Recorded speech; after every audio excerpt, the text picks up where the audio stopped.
Hey everyone, and welcome to my review of Middle-earth: Shadow of War. This is kind of funny for me, as the first game was actually the first time I attempted a review, so it's fitting that I do a review of the sequel.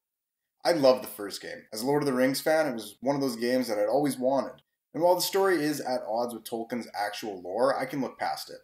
The sequel does the same thing. It plays extremely fast and loose with the lore, and this will no doubt rub some fans the wrong way, but for me personally, I enjoyed this alternate look into the world of Middle-earth.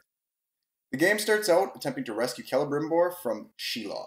This leads to you losing the new Ring of Power crafted at the end of the first game. You continue on your quest to get the Palantir from Minas Ithil. Needless to say, shit hits the fan real fast and the Witch King gets involved.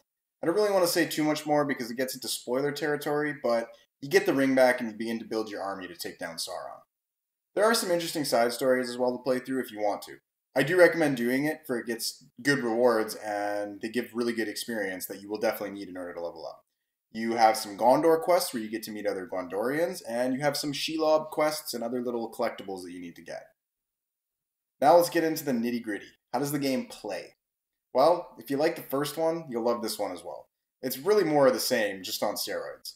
The fights are bigger, faster, and you feel even more powerful than you did in the first one. And honestly, I felt it was kind of easy. I didn't die once through the entire game, partly due to the last chance mechanic, but also because you're so mobile that anytime you get into trouble, you can easily just run away and drain an archer to recover some health. The combat is pretty much the same with a few improvements. The biggest one is the way that executions work. Instead of relying entirely on your hit streak, you build up might, which can be used for various skills that Talon acquires. It also doesn't go away between battles, which is nice to be able to go into battle with 2 executes available. The actual combat skills have been improved as well, such as the Elven Rage stun feeling more useful, and having a combat drain to instantly regen your entire health bar. One thing they did vastly improve was the loot system. You constantly get new gear from killing captains. The trade-off is you have to kill them in order to actually get the loot, so you can't add them to your army, and it makes an interesting balance between actually recruiting them and killing them in order to get some better gear. The Nemesis system is much improved as well. The orcs still all have their individual traits, weaknesses, strengths, and everything else they had from the first game. They also do their own things now. They wander around the map killing each other and vying for power much more than they did in the first one. A few times I actually lost the chance to get a really good captain because he got ambushed by a random group of orcs and killed. That's a really interesting aspect to have into a game. The one thing I did not like as much is I didn't feel that sense of having a nemesis in this one, partly due to the fact that I found the game very easy and I didn't actually get killed by anybody. In the first game, I had a guy that killed me numerous times over and over again, and by the end of the game, when I finally executed him, it felt amazing.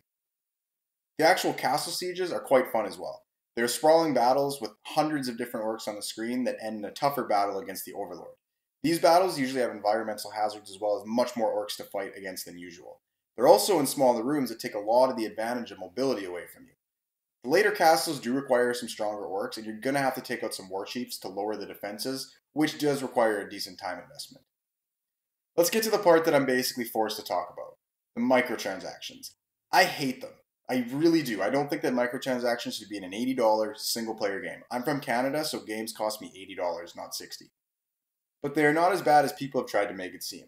Yes, they're annoying, and they definitely shouldn't be here, but you can get plenty of chances to get the war chest or farm for the better orcs by simply playing. And the whole 50 hours of grinding to unlock the true ending is complete bullshit. It doesn't take nearly that long if you're even half decent at the game.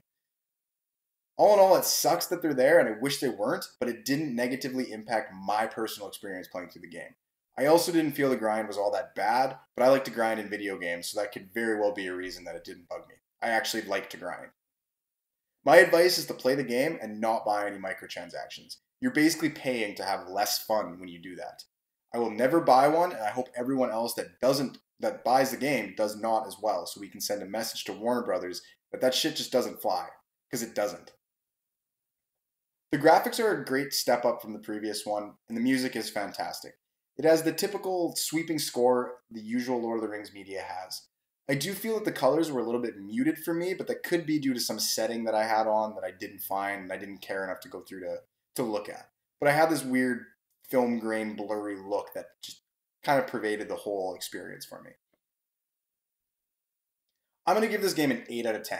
The actual game is a 9 for me, But I have to take a full point off just simply for the microtransactions. They don't belong in a $60 to $80 game. And if you even more if you buy the gold edition. I think it was like it would have costed me about $125 to buy that. I'm not paying $125 for a game with microtransactions. That's just not something that's happening.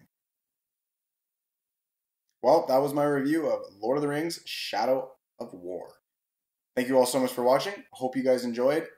Game's good, has some issues, but if you're a Lord of the Rings fan, you will love it. Thank you all so much for watching. Have yourselves a great day, and I will see you all in the next episode. Later.